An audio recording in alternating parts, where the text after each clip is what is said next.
Hey everyone, and welcome to Talk ETFs. My name is Sumit Roy, and I'm Senior Analyst here at ETF.com. One of the biggest accomplishments of the ETF industry is how it's democratized access to what were once exclusive investment products. From the most basic exposure to the most sophisticated, it's now available in an ETF. My guest today is focused on the latter. His name's Harley Bassman, and he's managing partner for Simplify, an issuer focused on derivative strategies. They have a lot of interesting ETFs on the market, which we're going to be talking about today.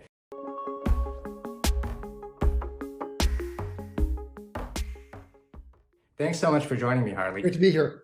Harley, let's start by talking about your biggest ETF, PFIX. This fund launched at essentially the perfect time in 2021, right before a big surge in long-term interest rates. How does this ETF work? Well, I think PFIX was the number one returning fund, ETF fund last year. I'd like to say it was my personal genius, but actually I owe Jay Powell all the credit for raising rates.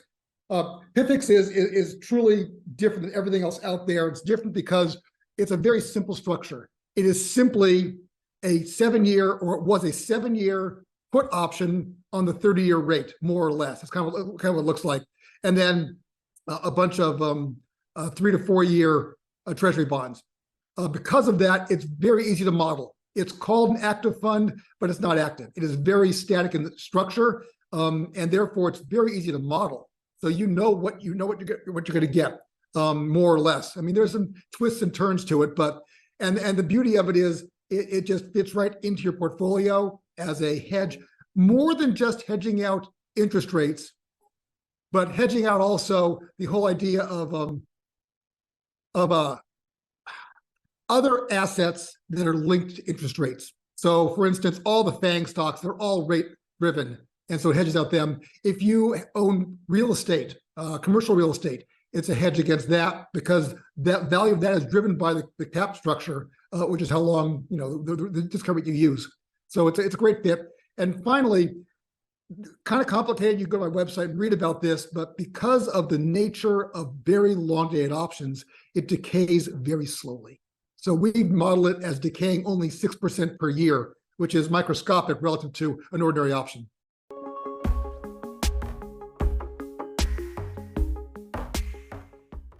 So Harley, you guys got a lot of interesting ETFs. Another one that caught my eye is SVOL, which is a volatility ETF. When people think about volatility ETFs, they usually think about tools for speculation or tools for hedging, but this one seems to be designed to be an income ETF. Is that right? Taking a step back 30,000 feet, like why did I join this company after being quasi-retirement, is because there were changes in the rules that allowed us to put derivatives, professional derivatives, into ETFs. And we have an ISDA, which is the document you need to trade with the major banks. We trade, even footing with like a PIMCO or a state of California because of this. And we can put these derivatives into ETFs, which almost no one else can do. And it allows us to offer professional products to what I call civilians, non-professionals. PFIX is clearly one of them because you can't buy a 7-year option anywhere else but with an ISDA. SVOL is very similar. What SVOL does is it takes advantage of the fact that there's a gigantic flow of trading where there's sellers of 1-month options to capture the time decay and buyers of 1-year options from insurance companies who by regulation have to hedge their variable annuity portfolios. So that pushes down the vol in the 1 month and up the vol in the 1 year, creating this anomalous slope that we basically capture via SVOL. It's similar to some of the products that were offered a number of years ago that kind of blew up. What we do that's different is twofold. One is we offer less leverage than they used to do. Number two is that we buy an out-of-the-money call on the VIX to cap out the risk in case bad things really happen. And number three is we pay out the coupon every month, whereas the older structures basically kept the coupon and you had this huge price gain, but if bad things happened, you lost all your money. With SVOL, we're giving you this money every month, so you basically take it off the table. And so your total return is rather fancy. So you may have seen SVOL's price kind of go down over the last year, but if you add back in the coupon you've taken out, it's a pretty fancy return. It fits in very well with almost every portfolio. as a income generator. Don't put all your money there, but 5% allocation, that's fine, man.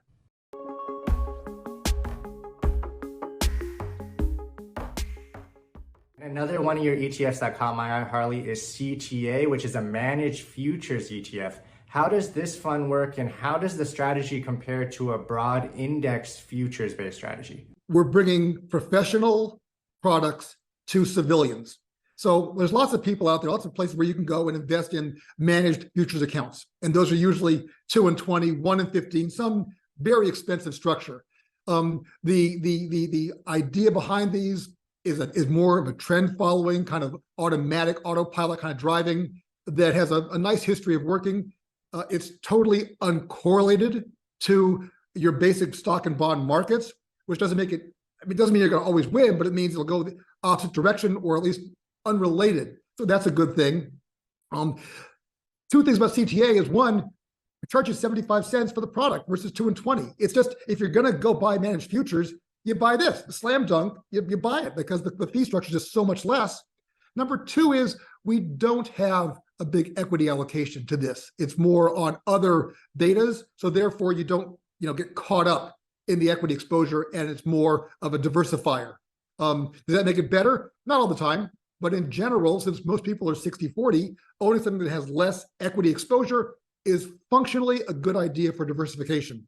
And yeah, it's performed great. I mean, am I going to sell you on buying a managed futures product? No. If you don't want it, go ahead, don't buy it.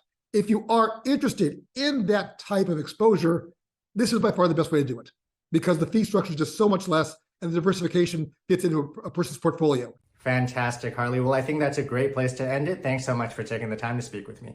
Thank you for your time.